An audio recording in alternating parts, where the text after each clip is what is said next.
Daniel Smith, 130584. Mr. Smith, let me explain our process to you. First, I'm going to read some information into the record.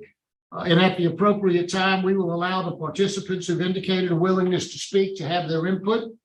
And those persons are supporting you, Mr. Kerry Myers with the Louisiana Parole Project. Mr. Randall Meyer is in opposition from the Jefferson Parish District Attorney's Office. And at the end, you'll be allowed to make a brief statement before the board votes. Do you understand our process, sir? Yes, sir. This is a matter of Daniel Smith, DOC number 130584. Mr. Smith's date of birth is October the 9th of 1973. He is a second-class offender. He has a parole eligibility date of October the 9th of 2018, an adjusted good time date of January the 28th of 2043, and a full-term date of October the 18th of 2053. He's currently serving a 60-year sentence on 2 counts of armed robbery and 1 count of armed robbery after having been adjudicated a habitual offender.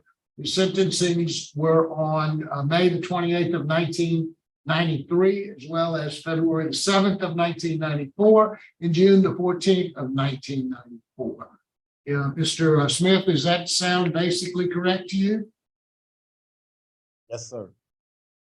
Your case has been assigned to Ms. Pearl Wise. Would you please, she will begin our interview process. Would you please answer any questions she might have? Good afternoon. Good morning, Ms. Pearl. I understand that you're hard of hearing. I saw that in your record. Is that correct? Yes, ma'am. So you're gonna have to speak up and move that mic close to you, and you can see. Oh, you got something on that's gonna help. Good, good, good. All right, they're taking care of it. Good, good. And call out for the record how old you are today. 49. You're 49. And how long you been in jail on this charge? November of this year will be 31. 31 years. Yes, ma'am. On what's your sentence? 31 years on a what's your sentence? 60 years. 60 years. All right.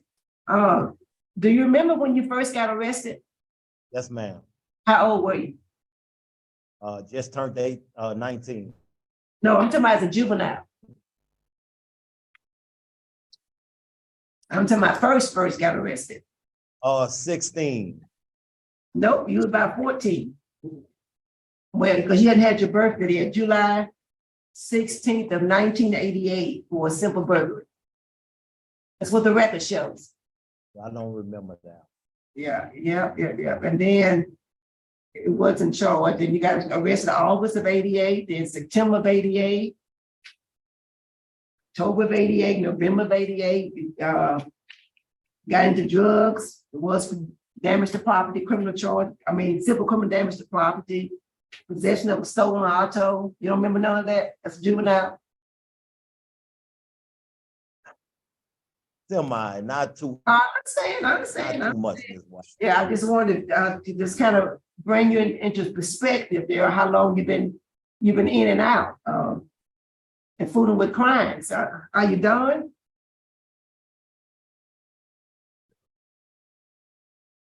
Yes. Okay. You got 143 write-ups and it's 31 years. That's kind of high. That really is kind of high.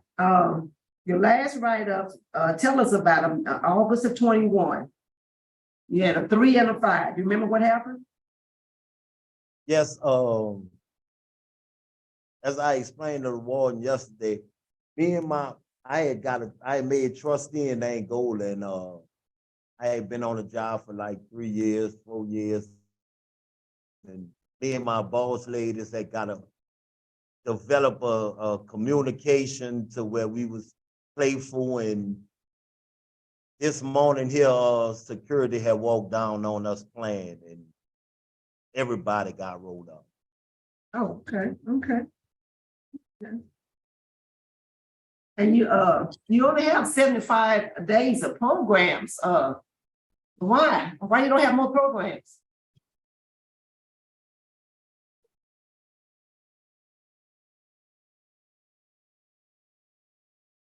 I have everyone that I have every class that's basically necessary.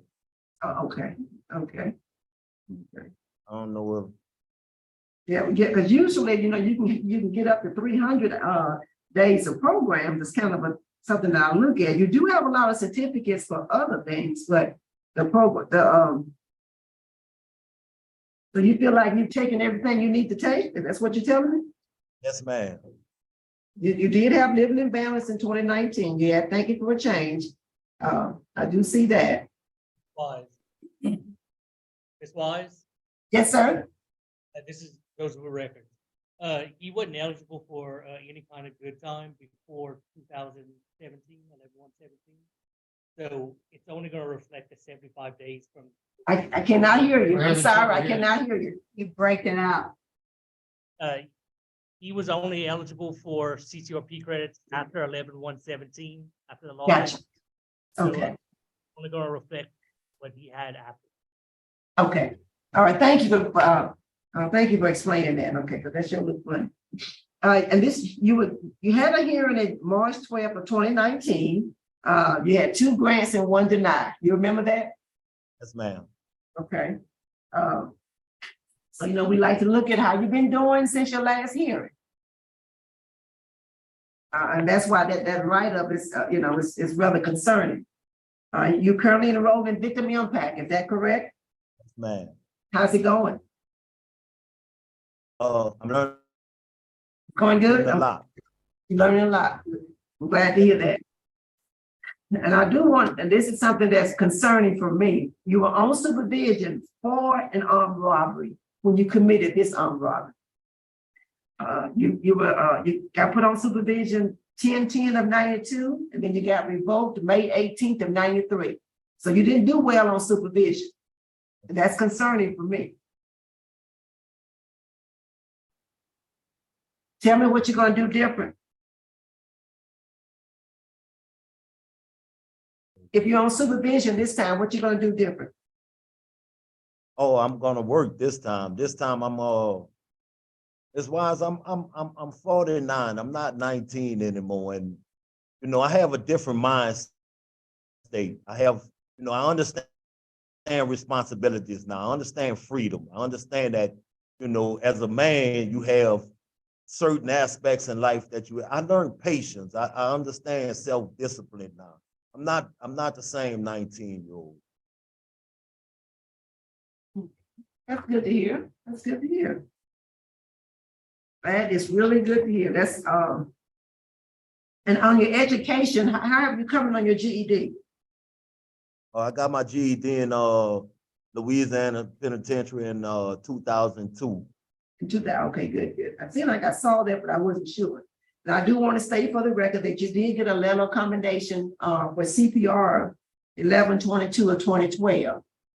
Well done. Are you still CPR certified? Yes, ma'am. I'm still certified. I was the instructor before I left, but yes, I'm still certified until 24. Okay, good. Oh, that's really, really good to see.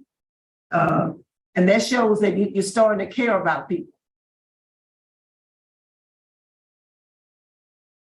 Is that right? Am I reading that right? Yes, ma'am. Thank you.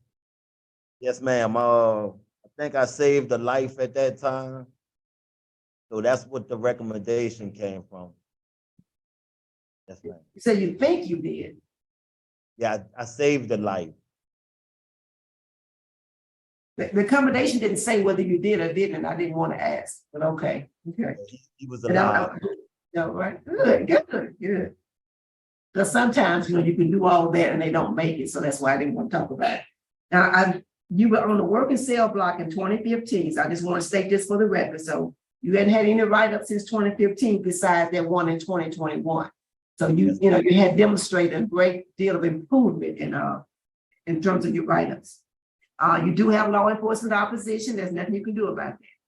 So tell me about your release plans. If you're successful today, where would you live and how would you support yourself?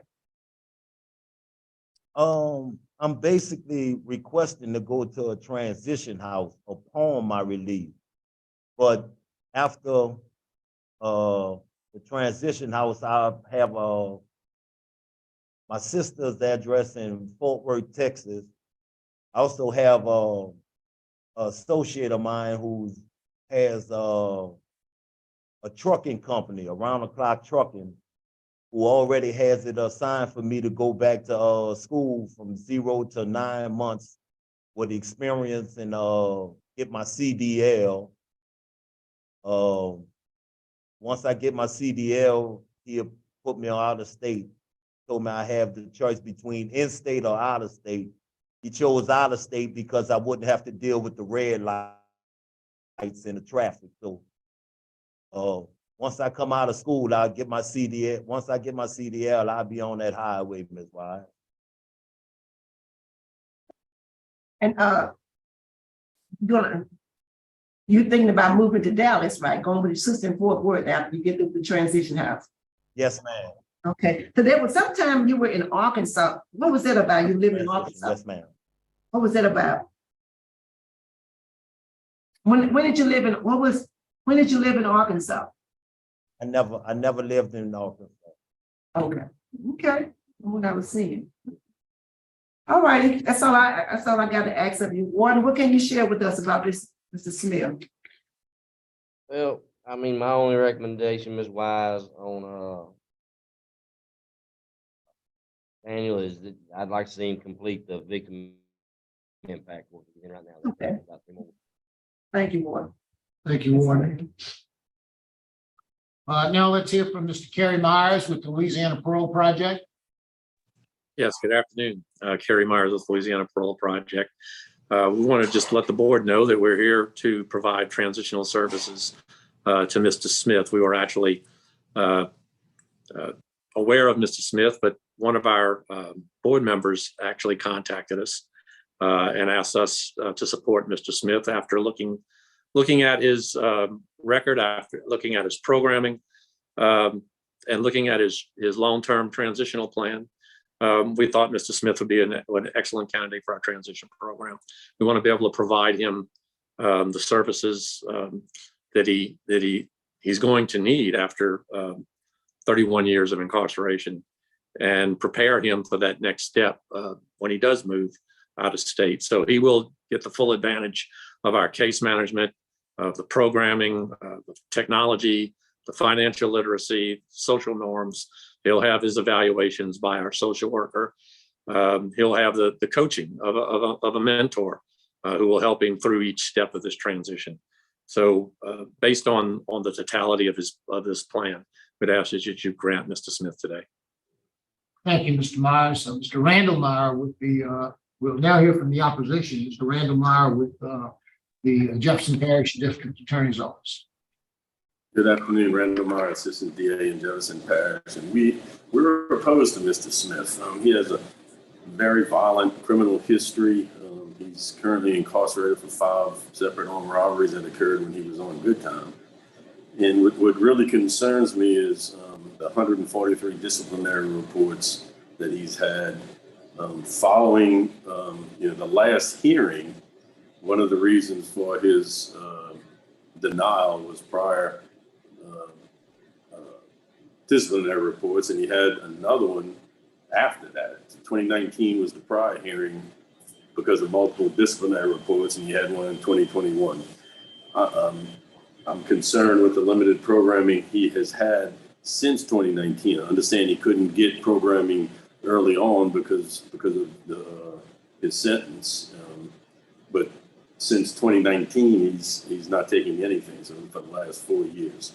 And it also concerns me that there's no family support here for him. That makes it a little bit more difficult, I think, when he is finally released to stay released. For those reasons, we're opposed.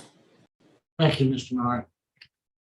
Mr. Smith, is there anything you'd like to say to the board before we vote? Yes, after my 2019 parole hearing, I received I want to say Thinking for a Change came after 2019, as well as my substance abuse living in balance course 1 and 2.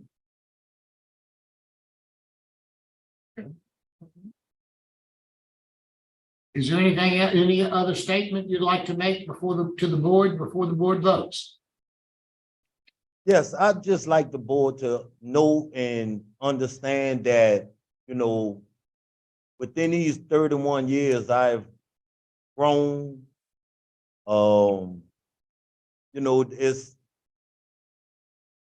ladies and gentlemen of the board. I just want a new opportunity. You know, I'm not the same immature, naive young man that was 19 years old doing what he was doing. I just want the board to know that, you know, I done matured, I done grew. I'm just asking the board for a new opportunity to prove that, you know, I'm not the same. I'm different. I'm a new man. I'm a new creation with new mindset. And, you know, I apologize for everyone that I ever hurt. I apologize for, you know, my wrong. I apologize to my family for the hurt and pain that I caused them. And I just ask the board to just give me a shot. Just give me an opportunity.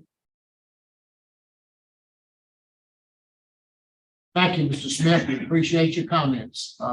Board ready to vote? I recommend executive session to discuss confidential matters related to this case. A second. There's been a motion and a second. Please call the roll. Yes. Yes. Yes. There's been a request for executive session to discuss matters of a confidential nature. We're going to be at a brief recess. We will return with a decision in just a few moments.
The Committee on Parole is called back to order. The time is 2:56. Is the board ready to vote? Yes. Okay. Ms. Wise? Mr. Smith, I usually don't say this on the board, but I'm a retired probation parole officer. And, your disciplinary, you know, it just was really concerning for me. I try to look past 2021, but look at the totality, how much time you served, you know, just a lot of factors for me. And like you kept on saying, though, you are at that age where if you ain't gonna get it right, you probably won't get it right. You know? Right. You're in your 40s, you're not a youngster now. So that tells me that you know right from wrong now. You got sense enough to know right from wrong. Yes, ma'am. Yes, ma'am. Well, what you do, you know, that's all it's in your control. So I'm gonna take a chance on you. My vote is gonna be to grant conditionally after you complete that victim impact program. Due to your good programming, and that CPR certification that you got, your good programming overall, and the time served and your age. To the Louisiana Parole Project. I want you to stay there for a sufficient amount of time until they determine that you've done enough time. And I concur with the transfer to Texas after that. I'm just one vote, but best wishes to you now. Thank you, Ms. Wise. Ms. Jackson? All right, let me just start by saying that I think I have some Myers overload today. I got Carrie Myers, I got Randy Myers, I got Ward Myers. It's almost too much for me today. A lot of Myers. Nobody noticed. But, you know, Mr. Smith, I've listened, you know, a lot of times the way a person looks on paper is one way, and then when you talk to them and you listen to them, you get a better picture of them. And I think that happened for me today with listening to you. Looking at you on paper, it would have been easy. Nah, not. No. But I really think you have gotten it. You've turned the corner. You've been in prison for 30 years. You have the support of the Parole Project. I think that I feel comfortable that your life of crime has come to an end. So my vote today would be to grant upon completion of victim impact and approval of your Texas ICOT and a grant to the Louisiana Parole Project. Thank you, Ms. Jackson. My vote is the same. I concur. So you've been conditionally granted completing victim impact, and then your ICOT's Texas after you complete the Louisiana Parole Project. Good luck to you, sir.